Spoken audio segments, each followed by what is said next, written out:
আসসালামু আলাইকুম। আমি Alas Ali Azam Azmir, Abdullah tour and travels Bogura. আমাদের ওমরার হজযাত্রীরা আজকে হারামের সামনে আবু বকর রাদিয়াল্লাহু যে মসজিদটা, সেখানে জোহরের নামাজ আদায়।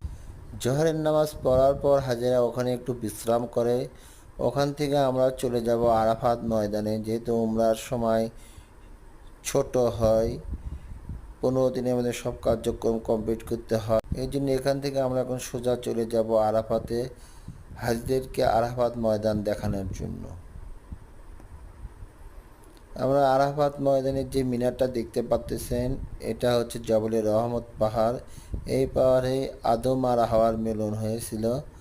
এই সেই পুরোটাই আরাফাতের ময়দান। হাজি সাহেবেরা এখানে ঘোরাঘুরি করতেছে, দেখতেছে।